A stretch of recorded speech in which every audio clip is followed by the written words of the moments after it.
मेरा नाम अरुणिमा सिन्हा। मैं पहले फुटबॉल प्लेयर, नेशनल प्लेयर रह चुकी हूँ। मैं एक जॉब इंटरव्यू के लिए लखनऊ से दिल्ली जा रही थी और उसमें ये ट्रेजेडी हुई कि मुझे चलती ट्रेन में कुछ बदमाशों ने उठा के और बाहर फेंक दिया।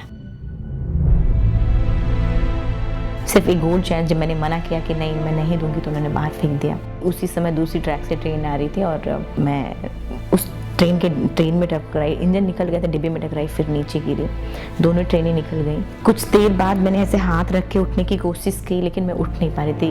बेपनाह दर्द था, लेकिन मैं समझ नहीं पाई थी कि मेरा पैर कट चुका। कभी सोचा ही नहीं था। कुछ देर बाद लगा कि मैं उठ क्यों नहीं पाई, मेरा ब्रेन कॉन्शियस एकदम काम कर रहा था। जब थाई को उठा के देखा तो मेरा पैर कटा हुआ था। वो पल आज भी जब मैं याद करती हूँ तो मुझे हिला के रख देता है, क्योंकि भगवान न करे किसी की जिंदगी में वो पल आए। इतनी उम्र होने के बाद अगर आके शरीर का अंग आपसे अलग हो जाए तो ये सिर्फ महसूस किया जा सकता है कि उस पे क्या बीत रही होगी। वाकई में मैं एकदम टूट चुकी थी, हॉस्पिटल के बेड पे थी, जो लग रहा था सब कुछ खत्म हो गया है, लेकिन फिर भी जीना तो था। मुझे ये बात समझ में आ गया था, दो चीजें अरुणिमा तेरे पास, या तो पूरी तरीके से गिव अप करके वो जिंदगी जी व्हील चेयर या बैसाखी पे, दूसरी जिंदगी या तो ये जी अपने आप को प्रूफ कर दे, अपनी कमजोरी को मीन्स अपने पैर को अपनी ताकत बना ले और पूरी दुनिया के सामने आ जा।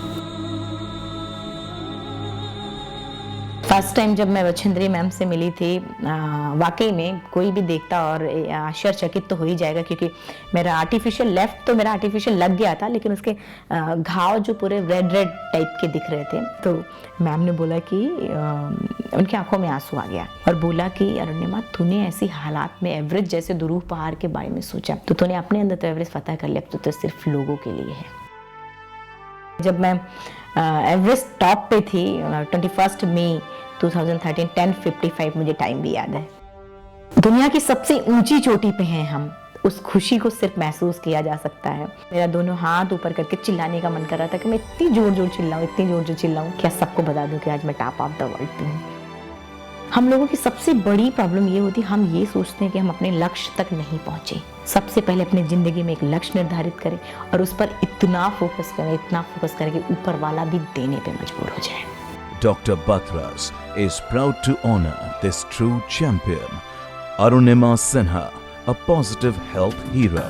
हाँ, यही सपना है तेरा, तूने पहचाना है, तुझे अब ये दिखा